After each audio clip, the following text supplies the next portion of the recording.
Welcome to today's broadcast of North Idaho College Public Forum. The crew is comprised of NIC television students, and your moderator is North Idaho College political scientist Tony Stewart.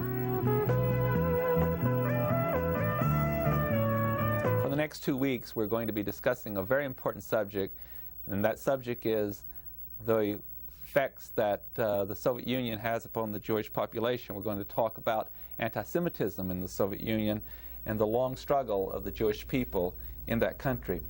In order to accomplish that goal, it is a very special privilege for me to welcome to the program two very good friends that I have known for a number of years and who not long ago visited the Soviet Union and are certainly capable of discussing this topic. I'm happy to welcome to the program Paul and Dina Tanners. They lived for 8 years in Coeur d'Alene, and that's when I got to know them, and now they are residents of Spokane. While living in Coeur d'Alene, Kootenai County in Idaho, Dina Tanners was one of the founders of the Kootenai County Task Force on Human Relations that's become known not only in this region, but it's been known around the country for its work in human rights. And I would have to testify to the fact that really she is the founder of the organization, was the #1 pusher for this very, very important organization. And Paul has been very, very involved in many, many community activities, and they're very involved in the community of Spokane. As I indicated in introducing the program, they did visit the Soviet Union, and while there they visited a number of Jewish families. And I'd also like to add that Dina Tanner's family came from the Soviet Union. Her grandmother's oldest brother never even left the country, and they have a very personal tie, and we will deal with that during the program. Again, to my friends, welcome to the program. Thank you. It's very nice to be here. And I'm so happy to have regular panelist Janelle Burke, who is an attorney in Idaho, and I shall ask Janelle to commence the questioning. To begin with, let's talk a little bit about how you happened to go to Russia. Can you tell us, Dina, a little bit about your family background, how you happened to decide that you would like to make this trip? The cause of the Jews in the Soviet Union has been something that's been on my mind for many, many years. And it's been something that's been in the eyes and the sight of Spokane people for a long time. When the World's Fair was in Spokane, in fact, Jews and non-Jews in Spokane had a daily vigil in front of the Soviet embassy to remind the Soviets that we cared about our brethren in the Soviet Union. And 3 years ago, I went to a National Jewish Educators Conference in Illinois, and at that conference the main theme was teachers, Jewish teachers in the Soviet Union who were being arrested and put in prison for daring to teach religion. It is against the law in the Soviet Union to teach religion to any child under the age of 13, but that law seems to apply even more heavy-handed to Jews. And at that point I got the name of somebody in the Soviet Union who to write to, and I started writing. This person was a refusnik. Refusniks are Jews that have asked permission to apply to leave the country and have been refused. And once they are refused, or even begin the process, a number of things happen to them, and usually they lose their job. Neighbors treat them with a tremendous amount of disdain. Often their apartments are broken into, and the process is just goes on and on and on. And so I became part of a letter writing campaign at that point and said, maybe someday I can do a little more. And so at that point, Paul, did you and your family decide then that this was something that you could do a little more, that you could go to the Soviet Union? How did you happen to get along on the trip? To be honest, the thought of actually being actively involved in the cause and going to the Soviet Union didn't enter into our minds at that point. And I'd venture to say that even for Dina, it was a kind of a far-off dream. But in October of '86, another friend in Spokane went. And she spent 6 days in Leningrad and Moscow, came back, showed slides, and I said, maybe this is a possibility. And I said to Paul, what do you think? And we looked at our schedule for next year, and he said, there's no way I can do it. So I got involved. There are two national organizations that are trying to help Soviet Jews, not only to help them get out of the country if they want to leave, but also help their cause for the anti-Semitism that is against them and trying to lead or do anything Jewish within the country. And I got a hold of the representative in Seattle and said, is there somebody that might want to go with me? Meanwhile, in about February of last year, Paul said, maybe I can go. I did some serious rethinking of the situation, and from a dream, from a kind of quixotic adventure of my wife, it became a tangible crusade and a cause that I personally wanted to be involved in. And I also didn't want my wife going off on this kind of adventure without a good steady anchor, and who better than I? The people that had gone in October miraculously were not followed by the KGB. One of them got through customs without having her suitcases open at all, the one from Spokane. Her companion from Seattle spent 45 minutes having things taken apart and taken away from her. And so I was a little frightened about that aspect. But what's really nice is we didn't just get up and go. We went on a tour because we were told we would be less suspected of what we were doing, and we were briefed. We were given... Now, who were you briefed by? By the Union of Councils of Soviet Jewry's Seattle office. We were given about 3 hours of training of how to go through passport control, what we are doing, what to take in, what is illegal, we might be intimidated by doing certain things, but they're not illegal and not to worry, and what things not to do because we could get in trouble for them. We did not want to do illegal things. We wanted to do things that were legal, but at the other times we could be intimidated, we could be pushed, and we were told how to answer, what to say and what not to say. You know, there was an interesting combination throughout this trip of the tourist orientation that I had and the very activist orientation that Dina had, and a blending of the two. So we did a little bit of the ordinary preparation for the trip that one would normally do, but we spent an incredible amount of energy and time in this extra preparation, most of which stood us in very good stead, as a matter of fact. And a lot of it happily proved to be unnecessary or exaggerated because of the rapidly changing situation in the Soviet Union and the Glasnost era taking effect. Not that it affected the Jews, but it affected our dealings within the country. But the main purpose for me to go was to meet with these Jewish refuseniks. And also we met with one Christian dissident family. We were told that even though we brought in many gifts, the most important thing we could bring was ourselves, that these people are very isolated, their mail often is open, they never get it, they don't know that they have support, and somebody coming to their door and knocking and saying, "Shalom, we're friends," and caring enough for them brings them so much hope that it's worth more than you can even imagine. And so that was the main purpose of going. And they also recognize that it's an extra effort, it's an extraordinary effort for non-Russian speaking tourists to find them. And of course we'll get into that more later on as we get into some of our anecdotes. But it does mean something to them that we've cared enough to expend so much effort to find them and to reach out to them. Now I have just one other question on the getting there kind of aspect. What kinds of special preparations did you have to make in order to get to Russia? In other words, I assume that you could get an American passport, but what happens then when you get ready to Well, the go first to thing Russia? we did is we had to get Paul a new passport because his had Israel stamped on it from a previous trip. And we did not want that to possibly cause him to be denied a visa. We applied for our visa through our travel agent way in advance. It came 5 days before we left. We were told that's very good. Some people get theirs a day or two before they leave, or get turned down. A day or two. It's this waiting and worrying that is another trick of the trade. That had nothing to do with us or our quote mission. That's just the apparatus, how it works. I can add something to that. I was in the Soviet Union at the same time that our guests were. I did not even know they were there. In fact, I think we arrived in Moscow within 3 hours of one another, and I think they were at the airport and I was at the train station. In our case... What a meeting that would have been. Yes, what a meeting that would have been to met you in the Soviet Union. But when we went, our group, we flew to Europe and were in Finland and still had not had our visas to the Soviet Union, and we got them, I think it was 24 hours before we went to the Soviet Union. We weren't sure we were even going because that is part of the tradition. One person on our tour group that were just a regular Pan Am tour had the wrong date on their visa, and there was no way they could get it changed, and so they joined it up with us a day late. There was no way it could be done. They arrived at the appointed time, but their visa, because of a mistake, allowed them in the next day. They were stuck. Before we left, one of the things we got were summaries of other people's trips and of how they had met with people, what they did. And this is my abbreviated summary, which is about 10 pages long. I have a longer one that was 25 pages that went into a great deal of detail because I could provide information that these other people could not have. I got the names of about 20 refuseniks, and I encoded them in my address book, and he did too. in such a way that if it were taken away, hopefully it wouldn't be easily noticed, and the people's names wouldn't have been noticed.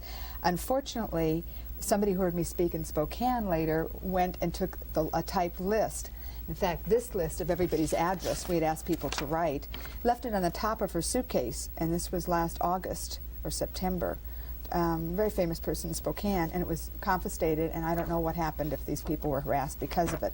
So we were told to be very careful, because we were only given names of people, we were told, who wanted visitors, that really cared about it, but we needed to be careful for them too. It was a question of not only being careful, but being discreet, not calling undue attention to yourself through your actions. There are approximately 380,000 refuseniks, people who began the process in the Soviet Union. There are at least 2 million Jews in the Soviet Union. But how I consider myself a Jew and how they do are very different. In the Soviet Union, everybody has an identity card. It's like a mini passport or an internal passport. And on it, your nationality is listed, whether you're from Georgia, from Russia, or any of the other republics. And that's always from a republic unless you're Jewish, and then it lists your religion, and it's called a nationality. And that closes doors to many people. There are quotas in the universities, and it's a very low number considered the number of Jews in the country. They say Jews are in too many universities. It's very blatant anti-Semitism. In fact, if one parent is Jewish and one parent is not, many parents opt to record their child from the non-Jewish parent so that some of those doors don't get closed. And apparently they have the option of choosing either a matrilineal or right. patrilineal descent. It depends. And sometimes there were interesting stories I was told of somebody going in to register and saying he was Jewish, and the person said, "I'll fake it and put down Russian for you, to be safe for you." And the person said, "No, I want to put down my heritage." And the person just sort of slammed the door on him, saying, "Hey, I was trying to do you a big favor, and how dare you?" But, you know, people realize that too. That's going to be a recurring theme in our later discussion. This force of public opinion versus the desire to be identified as what you want to identify yourself as, and in this case Jewish. There's this conflict between standing aside from the mass and conforming. And from what I saw, the Russian society is a very conformist society. And when you stand up and you count yourself as different, whether it be Christian, a believer in the Russian Orthodox Church, or Jewish, or some other heresy, you do stand yourself apart from the mass, and you very definitely bring ostracism on yourself. And we'll be picking that up from time to time, but that's a major theme that will be coming.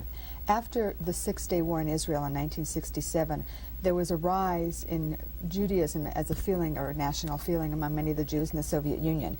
And there had been relations between Israel and the Soviet Union. When those broke off, the people felt very isolated. And many of them said, well, we don't want to cut that off. And that happened among the young people. They didn't feel safe going to the few remaining synagogues in the Soviet Union. There's 60. But there are almost no rabbis left. There are 2 or 3 official rabbis. And so what would happen is, on one holiday a year that comes in the fall, people wouldn't go in the synagogue, they'd gather in the streets, and they would dance and they would sing, and the KGB couldn't count them as easily. And so that began a renaissance of feeling again. And many of the people said, we want to learn about our heritage, we want to share, and they were rebuffed. So many of them, in the Soviet Union, we found out many of the people are very nationalistic. And to want to leave the country is considered to be a traitorous again, idea. Moving yourself away from the common mentality. And the only reason that they will agree to let people leave is to be reunited with family. So in order to leave, the first step in the process to leave is to get a letter from a member of your family asking that you come and join them. Member of the family from outside. That live outside the Soviet Union. In the case of Jews, it usually had to be from Israel, because that they would acknowledge was the homeland of the Jews. So about 650,000 people applied and asked to leave. That was just the first step of the process. 650,000 letters were sent out. Many of them did not continue in the process, Over the years, especially in the mid-70s, quite a few were allowed to leave, a maximum of 50,000 one year, and then it trickled down again in the low 80s. We know that there's still 380,000 of those that never got to finish the process, and there are 40,000 that finished the process and have been refused. Some of the people we saw were refused for 8-9 years, one man for 17 years with his family, one man who hasn't worked in his profession for 17 years. And in the Soviet Union, if you don't work, you were considered a parasite, so you have to get some other job. We've met engineers, scientists, mathematicians who would work sweeping streets in order to not be thrown in jail. They had to have jobs. And these were people that are refuseniks. And Pavel, one of the people of whom you're speaking, was working as a repair person for typewriters or for sound equipment? In a school for deaf children. And he was working in a school for deaf children as a repair person for their equipment. And he was an engineer. And we asked him... And he had a particularly bitter tone to his voice when he was describing what his present state was. We're fluent. It was really wearing on him. We're fluent in Hebrew, and we talked to him in Hebrew. He corrected our Hebrew. And it was wonderful. And we said to him, "Where did you learn Hebrew so well?" He said, "Well, it's been 17 years since I could work. What else could I do with my time?" And he always looked for challenges. He was an incredible man who kept on looking for challenges, and is the one person of the 12 we saw, 12 families, that was able to leave since we saw them. There's one area I want to get into on this first program. We're going to talk about some of the particular, very special families that you visited in next week's program. But as you deal with refuseniks, and we have fortunately increased the publicity, and I think in that case, in this country and in Europe and other places, that has put on some pressure and helped in some individual cases. However, if we go back historically for a few minutes, I don't think that probably the American citizen is aware that this is a very, very old and long story about anti-Semitism in the Soviet Union. And I'd like for you to share with our viewers, going all the way back to the Tsars, and with Nicholas, Tsar Nicholas II, and even before that time, the kind of persecution that was directed at the Jewish population. What I'm attempting to say is that it started in that time and has gone through the entire communist period. Can you give our viewers some background in this long struggle, and also try to enlighten us to why the Jewish population, there's other forms of prejudice in the Soviet Union. There's certainly a lot of demonstrations of prejudice and discrimination against black people who have come from Africa to be exchange students and so forth. That's a very long, involved statement on my part, but give us some historical background. A long question and a long answer will obviously follow. I'm a little rusty on history. I do know that Jews got kicked out of different countries at different times. They got kicked out of England in 1290, Spain 1492. Many of them got to the Germanic areas in the 800s and then were kicked out and started moving east. And I don't know too much of the early history, but they often couldn't stay in one area at one time. They had spread into the Soviet Union, and in the time of Catherine the Great, with all her other reforms, one of the things she did was there was a great deal of anti-Semitism, and she limited the area that Jews could live in to what was called the Pale of Settlement, mainly Latvia, Lithuania, Estonia, and what would probably be the very western tip of the Russian Republic now. And in fact, that's where our relatives came from. I have some from Estonia, some from this was White Russia, Poland. Your relatives are from Kiev, Minsk. And the Warsaw, Poland area, which was then under the control of Russia. In fact, my grandmother's oldest brother, who we just found out for sure where his son lived. We were not able to write him directly for 30 years. We would write via somebody in Latvia who would mail it to him. Still lives in a town outside of Minsk called Babroysk, where my grandmother was originally from. So they were in that western area, and they were confined to that area, also limited to the occupations that they could have. In some areas, they were not allowed to have any farming, and they could only have certain occupations, in many cases moneylenders, and they were limited. Or tax collectors for the more wealthy feudal lords. My grandfather, for example, in the late 1800s, my great-grandfather's family owned buildings and owned a winery, and then the law changed and they couldn't own either one. And they almost went bankrupt because the laws changed as to what Jews could or could not own. There was a rise in anti-Semitism in the late 1800s, I believe, with the rise of the peasant movement in the Soviet Union. And many of the Jews at that time were getting involved in universities. And with the 1905 revolution, many of the Jews were active in it.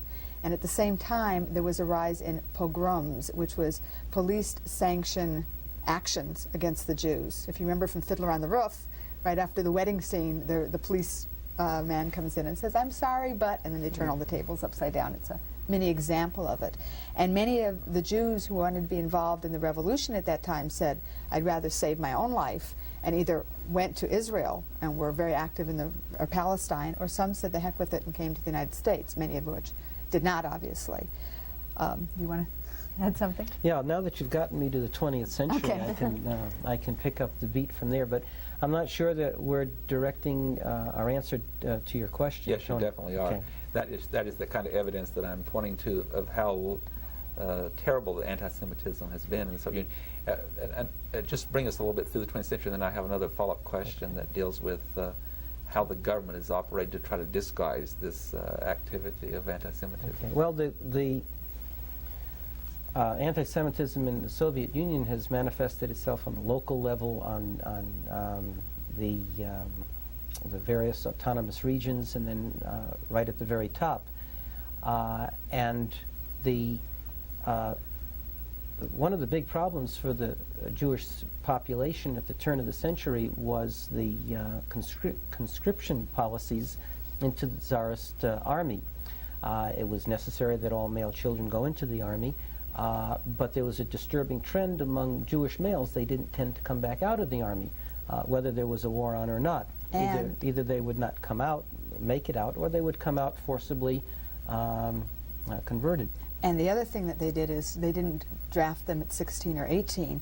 They would make roundups, and any child that was on the street would be picked up. And there were stories of children that were 6, 7, and 8 years old that were taken off and were conscripted for 25 years. And this was specifically done within the Jewish community. They lived in certain key areas. And they were marched off. Probably 60, 70% of them died as they were going out, and the others just never saw their families again. In fact, one of the reasons my grandfather left was his family didn't want him conscripted, and he was sent away. There was a fellow that used to live in Coeur d'Alene. I don't know if you know Steve Levine. Remember him? He was a geologist trying to do family history, and he had a really hard time because they did not, he found out that the Russians did not draft the first son. They drafted everybody else and took them when they were young. So his grandparents' family, his grandfather's family, in other words, his great-grandparents, had all of their sons, except for the first one, adopted by other families, so as to keep their children from being drafted. And it sometimes worked, it sometimes didn't. That makes for an interesting genealogy. There's also a way that the Soviet government, and under the communists in particular, have disguised this whole process. Well, first I'd like to put a Sure. plug for the Bolsheviks. Whatever else one would say about them, they did suppress some of the worst of the manifest actions of anti-Semitism. So much so that, for example, the founder of the Red Army was in fact Jewish, and later came into disrepute. But there was an active involvement on the part of young Jewish radicals at that time to be involved in the new regime. And initially, during the state of fluid political movement, they were welcomed into it. Trotsky also was Jewish, but somewhat denied that, yes, and yes. said, "I'm a nationalist." But yes, I was just reading a report recently. But I guess what I'm saying is, under the Czars, Trotsky could have said whatever he is. He could have claimed he was a herring, but he still would have been a Jew. And under the Bolsheviks, at least, there was a recognition that he had something to contribute. The article that I was reading indicated that the thesis there was that as we move more into the 30s, 40s, and 50s, and 60s, that a few Jewish people were placed in certain positions so the government could contend that they're Jewish members of the government. And this author's thesis was that it was a way of hiding some of the discrimination and the activities taking place. There's an easy-to-read book called Class, which I believe is by the former correspondent of the Christian Science Monitor in Moscow. And he said that certain Jews have risen to high positions, such as the army, but they have to work 5 times as hard as anybody else in order to get to that position. And then they're used as examples.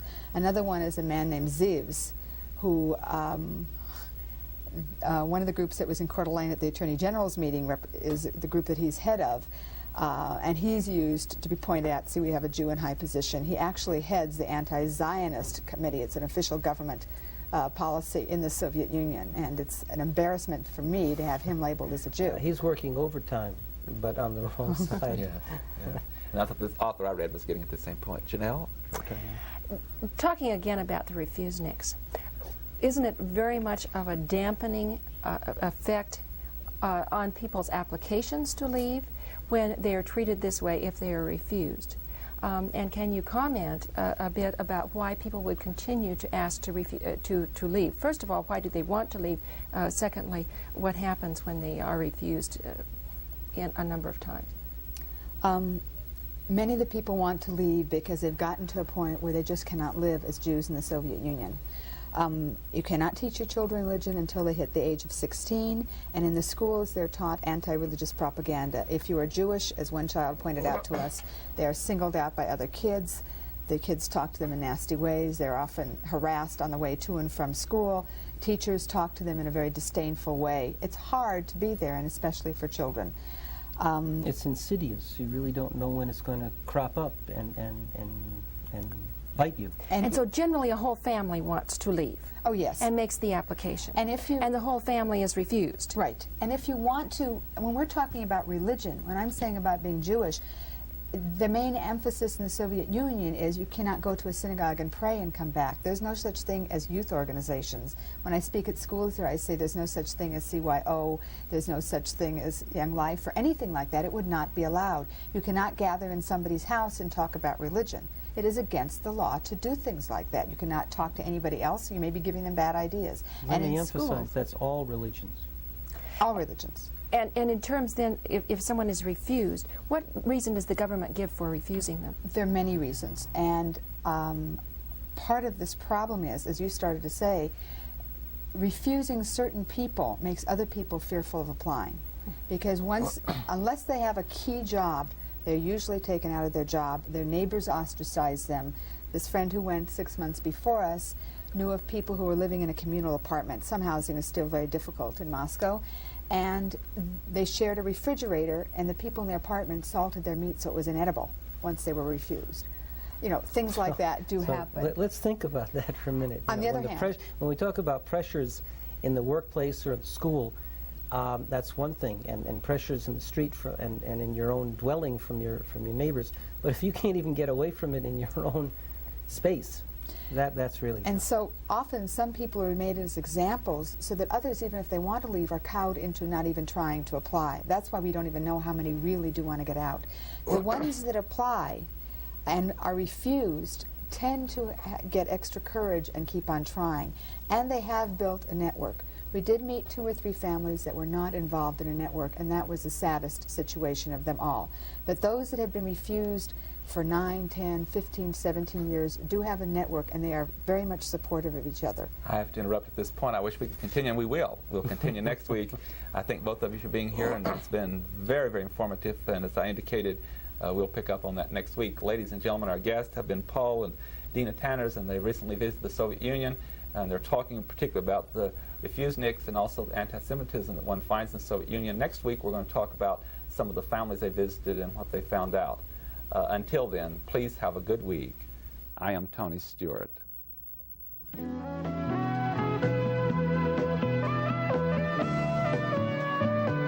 North Idaho College Public Forum can be seen at the same time each week over this station. This production was videotaped earlier by an NIC student crew for viewing at this more appropriate time.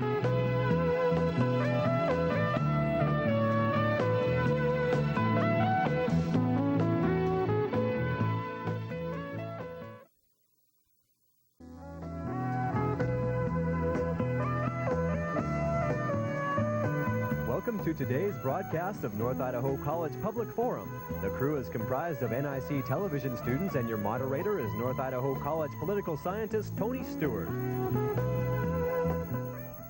This week we are bringing you part 2 with our guests Paul and Dina Tanners.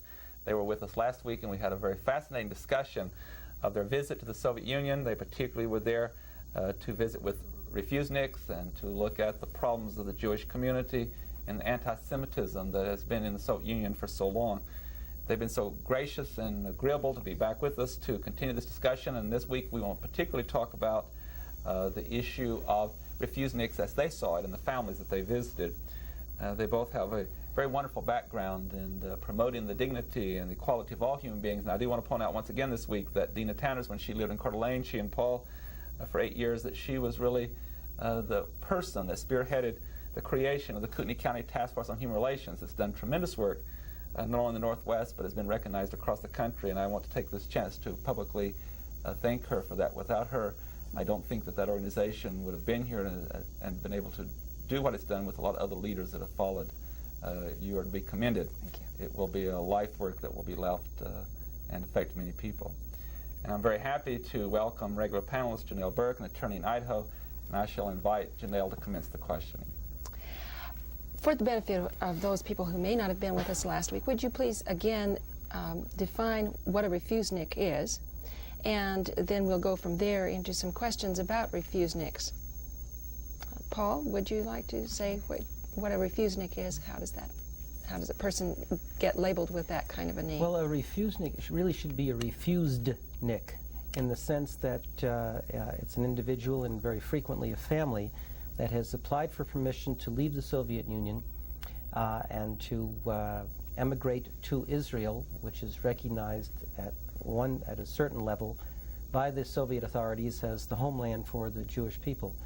But the permission that they have asked for to leave has been refused, and they take up this long and sometimes silent wait for that precious permission to emigrate.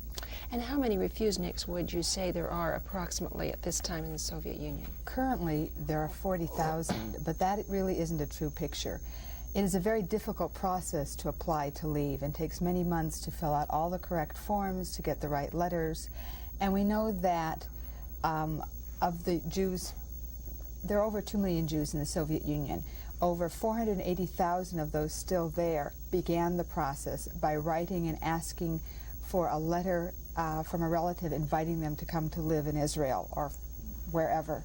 The first step was completed, but the pressures that are involved to go through the next steps, the fear of losing the job, harassment, all types of anti-Semitism, whether in schools, on the job, in the streets, have caused other people to be fearful of going on to the next steps, and also what they see as the pressures against those people who completed the steps and were refused leads many people not to continue. And there may be hundreds of thousands of others who are even fearful of taking the first step. There are 40,000, however, that have gone through the process. Some have left, obviously, but these have not left and have often been refused year in and year out. They're told, reply. For how many years? How many years? I mean, what kinds of length of time are we talking about, refusals? The people that we saw on our trip, we saw approximately a dozen Jewish families, were refused from a minimum of 9 years to up to 17 years. And they have been waiting all that time. And several people that we saw have not been able to practice their occupation for 17 years. And what kinds of reasons does the Soviet government give for refusing to allow people to live? When we visited, which was about 7 months ago and last summer, there were 2 main reasons. The first one, which was a new law that went into effect last year, since the Soviets feel that their country is a very good country and the only reason to leave is to be reunited with family, is your family isn't close enough. In other words, if a cousin wants you to join them, you don't have a good enough reason. The new rule that came into effect as of the 1st of 1987 was you must have a first-degree relative, a child, a parent, or a sibling, ask for permission for you to leave. And even if you do, they may not consider even those close enough. I know one woman who has a mother in Israel and was told that's not close enough. So it's very quixotical. And the other reason that has been a very strong reason is that these people have state secrets. And while they have state secrets, they cannot leave. Gorbachev himself, however, has said publicly on several occasions, either that if the people have state secrets, once they're 5 years old, they can leave, and another time he said, several other times, 10 years old. And we know of one man who has family in Mercer Island who has been refused for 17 years, has not held a job that would have had him any type of state secrets for that long, and when he went to the Office of Immigration and said, Gorbachev said 10 years and that I should be able to leave, he was told at that office, Gorbachev doesn't rule here, we do. You cannot leave. And that's an interesting point, because there's something fundamental about the Soviet Union, the Russian society, that we should really recognize. That is, first of all, as we said last week, it's a very conformist society, and if you're out of step with the others, you're really seen as a deviant. And that's not just true of Jews, it's true of anyone who kicks up a fuss. And also, it's a very difficult proposition to exercise mind control over a mass of people, some 200 million people. And so there are various techniques that the Soviet regime throughout its history has exerted on the people, and one of them has just been the fear of stepping out of line. And they do that because, again, of these conformist forces that I've been talking about. And then the second thing is selective harassment. I mean, they really turn the screws on tight for certain people as an inducement to keep others from stepping out of line. And they do that deliberately. It's just not random. And the idea of state secrets isn't what you would necessarily think. For example, somebody working on a nuclear bomb. Anybody who's been in the military automatically cannot leave the country for 10 years. In fact, anybody who's graduated from college, when you graduate from college, since it's totally paid for by the government, you pass through a security check and then work for the government wherever they want you to for the next few years. That security check has made some people ineligible to leave the country. That has been their reason. Many of the people said to us, I have no idea what state secrets I had. One man was a butcher for years. He said, well, I did sell some meat to the military, but what state secrets did I have? And one of the most poignant questions I heard was when somebody asked me, if you ever work for your government, how long is it before you're allowed to travel? And I said, there's no problem. We can travel whenever we want, wherever we want. And they were dumbfounded by that answer. At this point, I think we would like to get into some of the families that you visited. And I know you have some letters that you've received since you came back. And I just don't want to choose for you. I would like for you to tell us who some of those families were and what they told you and what you brought back. Okay, I would almost like to start with the first family, although and some people may not think it's that significant. We didn't quite know how to start. We didn't have phone numbers. We tried to get maps, and the maps were out of date, and we tried to ask people directions, and we have 5 languages, but we didn't have Russian, and it was very difficult. And finally we sat in a hotel lobby, and somehow I despaired. First we went, I was almost crying. First we despaired. Saturday afternoon. Because we had spent a lot of time preparing for this, but still the reality of this strange alphabet and strange environment was overwhelming us. And we did learn the Cyrillic alphabet, but it was still difficult. So we had a map of a city of 8 million people, and somehow I found this one tiny little street, Ostuzheva, and it was within a half a mile of where we were sitting. So we got up. We didn't have to worry about the hassle of a taxi or figuring out the metro. We could walk there. And we did, and we found it. And we were frightened. We walked past the house to see if anybody was following us and came back. And soon learned nobody was, and we never had to ever do that again. Knocked on the door, rang the doorbell, and somebody opened the door. We said shalom, and they opened the door wide, and that got us in. They were the family that my daughter had written to when she had her bat mitzvah, her coming of age, Jewish ceremony at age 13, because they had a daughter her age. She had written 7 letters. They never got 1 letter. They had only had 1 previous visitor, and they still welcomed us into their house with open arms. And they were probably one of the saddest families we visited because they had given up hope. They had been refuseniks for 7 or 8 years. The year before, their son had been drafted. And the year before that, the husband discovered he had Parkinson's disease. And unlike here, where anybody can have treatments, you have different rungs of ability to get it. And being Jewish and having been refused once means he was so down on the ladder that his chances of ever getting treatment were probably nil. In fact, we saw another family, another man that had Parkinson's disease, and I sent both of them articles on Parkinson's disease and the latest operations and cure possibilities. And I got a letter back from the family in Estonia last week, and it said, thank you for the articles. They may start that type surgery in Leningrad next year. The wife's a doctor, but of course my husband has no chance of being eligible for it.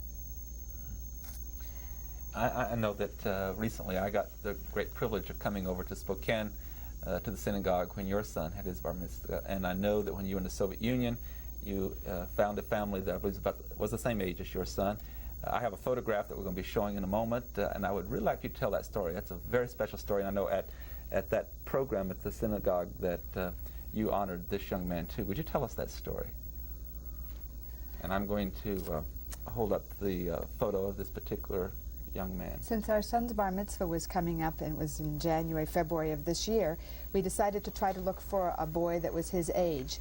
And we couldn't make our matchup in Moscow or any of the other 4 cities. And we finally, in Leningrad, we tried to see this family. And we did not have their phone number, and they were way on the other end of town. It was a 5-ruble taxi ride, 35, 40 minutes. It came out to about $8. And we got down there, and they had a more modern apartment, which means the walls were paper thin, and the apartment was extremely tiny. Knocked on the door, said shalom. They let us in right away. Unfortunately, we didn't have a language in common. But being Jewish and having smiles really opened the door. They knew a tiny little bit of English, pulled out a dictionary. Paul knew a little bit of German, which they knew a little bit of, and we spent a wonderful hour and a half with them. And this boy's name is Maxim. He, I think he was interested in karate, and we gave him gifts from our son, including some neat books and crayons for his daughter, and we gave him a talis, which is a Jewish prayer shawl, and a head covering, and tried to explain that this was sort of a coming of age for our son, and that he wanted to share it with him. And so at our son's bar mitzvah, we had this on the table. My son had written him several letters and also wrote our congressman and asked him to try to help this family. And we hope that this family will hopefully be able to get out too. The father was a construction worker, the mother worked in a daycare center.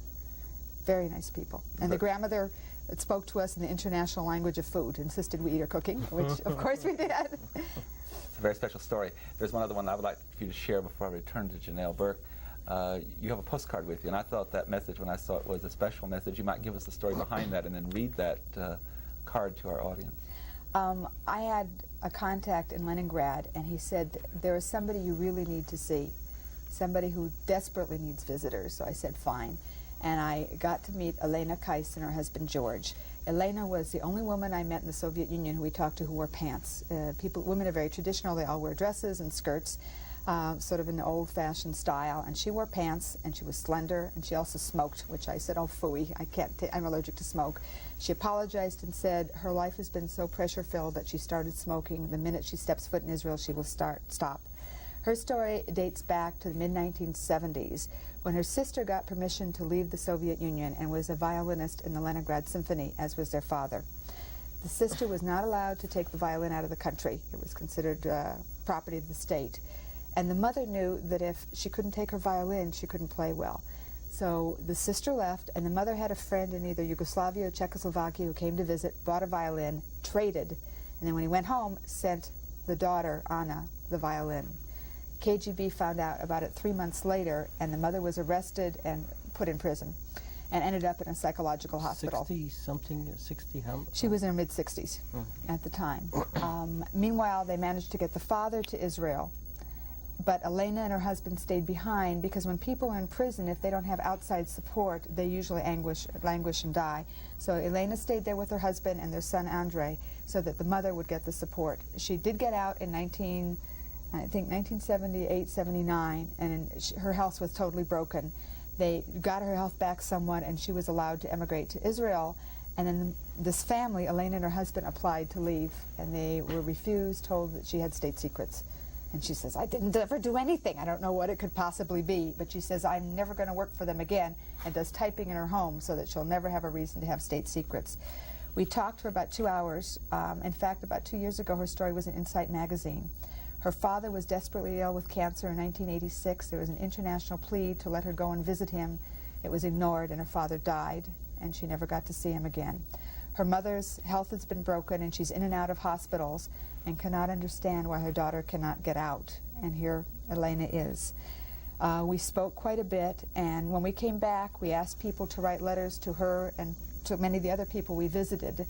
And we were writing her, and the first letter we got from the Soviet Union was this one. It was a postcard that came the end of December, right around Christmas and our holiday time of Hanukkah. And she writes in very good English, Dear friends, I congratulate you at Hanukkah time. I wish you happiness and health. I'll never forget your help and care. Don't forget me. Thanks a lot for everything. Shalom, Lena Kais. We heard in mid-February that she was so desperate that she went on a hunger strike.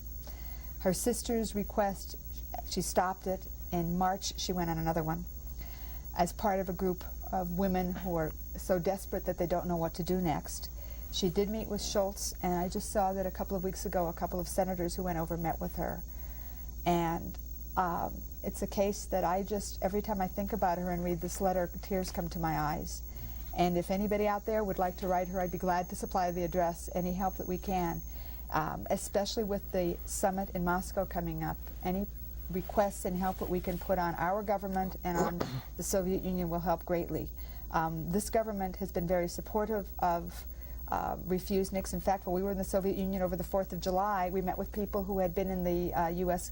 consulate in Leningrad for a 4th of July celebration. This year at Passover, the embassy and the consulate both had Passover seders and invited Soviet refuseniks to the seders. And we were also told that if somehow our list of refuseniks were confiscated, go to the embassy or consulate, they'll give you a new one. In fact, when there was a big to-do between the Soviets and the United States over the embassy and many of the U.S. people were left, it really hurt the refuseniks because many of those people had been supportive of the refuseniks. I do want to add, too, that we take this program at the end of April, and so there'll be some time passed before it airs, but again, it's always very timely to write, and citizens could contact the public forum here at North Idaho College, and we would share that with you. Janelle Burke. I want to ask about and follow up on something that you had indicated earlier in the program. You said that some of the refuseniks were not allowed to work in their professions. What was the length of time, and can you share with us what kinds of feelings people would have when they can't work in a field in which they've been trained and are forced to do some other kind of labor, and also how that is a double-edged sword so that they can't make money to leave the country either. They don't get the money that's needed in order to leave Russia if they had that opportunity. Well, that's an excellent question because it leads right away to the answer that after having gone through all of this ordeal, when the precious, if and when the precious permission to emigrate is given, then you have to do some mad scrambling around to raise the money to buy your way out, literally, of the Soviet Union. It cost 500 rubles, the last we heard, to buy the, or to pay for the giving up of your Soviet citizenship. You have to kind of buy it out. Pardon me? Yeah, and that's 2 months' salary. Yeah, that's equivalent to and you also have to pay 200 rubles a person to get a visa to leave the country. They need a special visa to leave.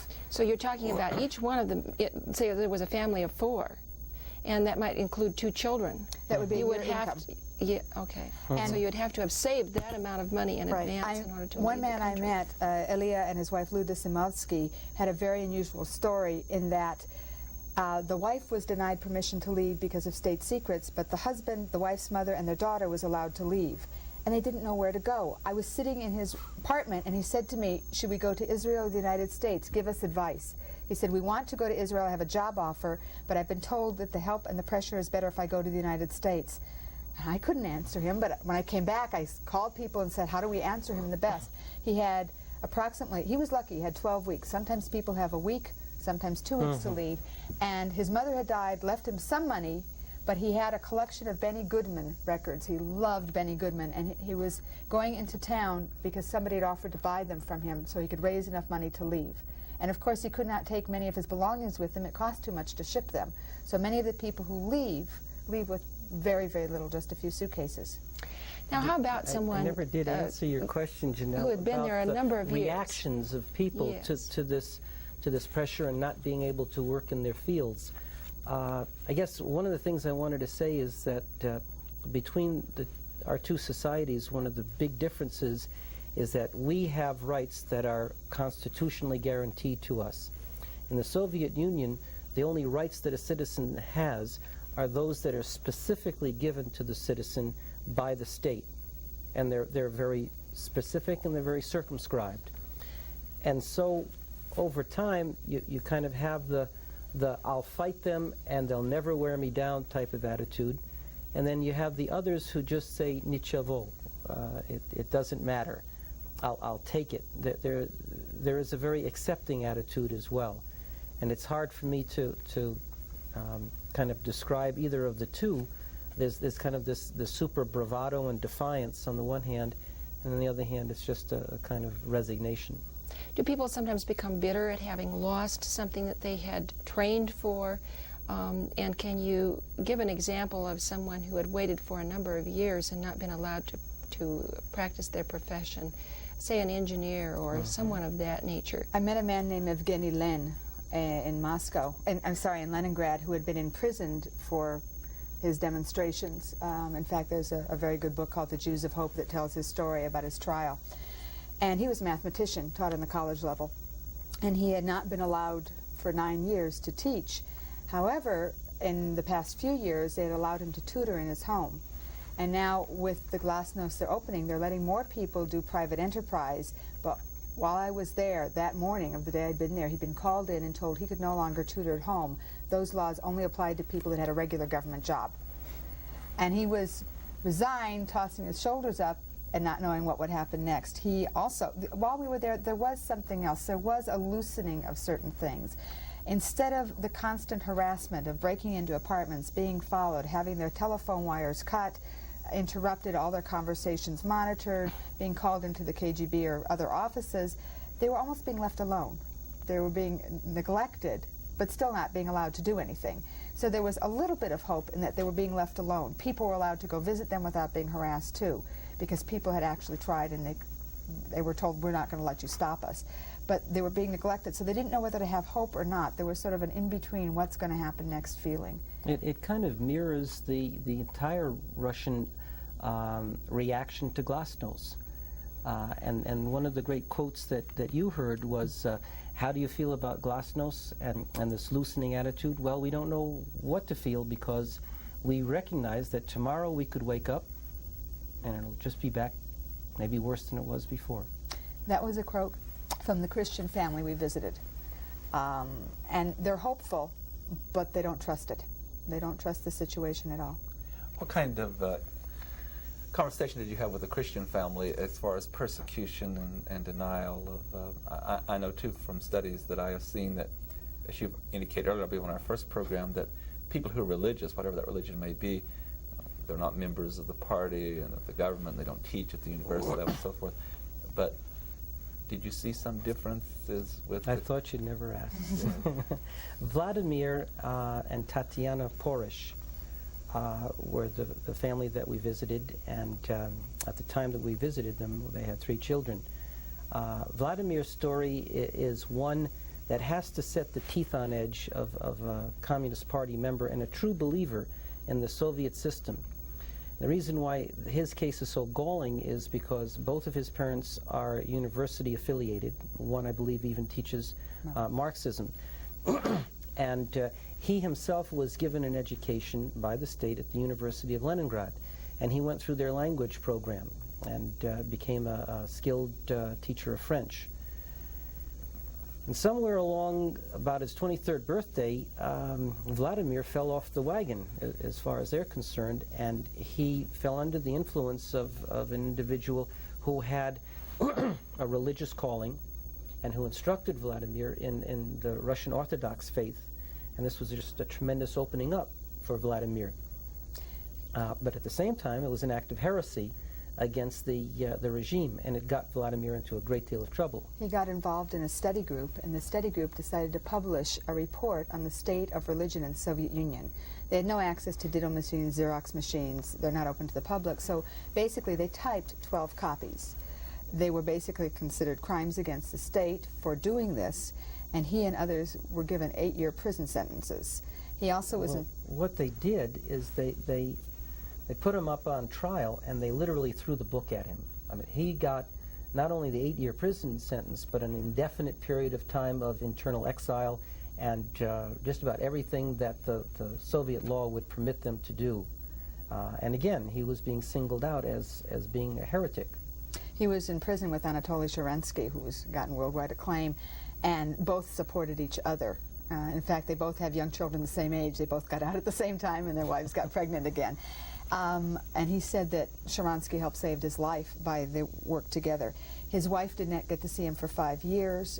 There were American church groups and others that sent him, his wife, things to help her survive. And he mainly got out after 6 3/4 years because of international pressure. His oldest daughter has tuberculosis, which to me in a modern society to see a 10 or 11-year-old child with tuberculosis is just beyond me. He works shoveling coal to heat apartment buildings. He'll never teach French again. They don't trust him. And he wants to stay in the country. He wants to work in the country and work for the betterment of the country. He's still a patriot in the sense of loving his country. But he doesn't know what will happen when he wakes up the next morning, what will be. One of the greatest protections for those who face persecution in the Soviet Union is pressure from outside, and the more publicity that can be gathered about a given individual or family. Is it not correct that that's absolutely the Soviet Union is receptive to world opinion to some extent? Yeah, let's get something straight. Mikhail Gorbachev doesn't give a fig about any of the individuals that we've been talking about, and he isn't particularly receptive one way or the other to their cause, nor them as individuals. But he is sensitive to the grand designs that he wants to accomplish. And if it furthers that cause, and if it is something that he can trade for another advantage, he most certainly will put the pressure on. And then after he puts the pressure on, as Dina quoted before, it still remains to whether the local Ovrier office will heed his instructions, because even at that point they can still drag their feet and cause grief for individuals. And they will, out of nothing more than sheer pettiness. I think you've been supported too by Dina's comment that this particular gentleman you met, the mathematician, was somewhat protective of the fact that he happened to, it's terrible to go to prison, but he was lucky enough to be with someone in prison who was renowned in the world, and therefore that friendship, I would assume, gave him some protection. Yeah. He also is an amazing man. After he got out of prison, he fought the system. He wasn't getting his mail, so and his mail wasn't getting out, so he went through and used the system and got the money back, and now he gets his mail, if you send it registered mail. Somebody sent him a subscription to National Geographic. He gets every issue, but there was one last year on Chernobyl. He didn't get it, so he went and complained. Still didn't get it, but he's willing to fight for what supposedly are his rights.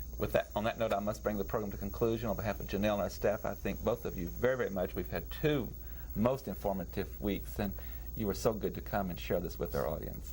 Ladies and gentlemen, our guests have been Paul and Dina Tanners, and we've been for 2 weeks talking about the Soviet Union, in particular the plight of the Jewish community and what's happened in the Soviet Union.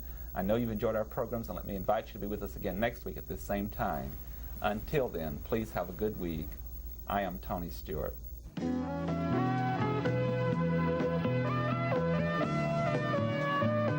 North Idaho College Public Forum can be seen at the same time each week over this station.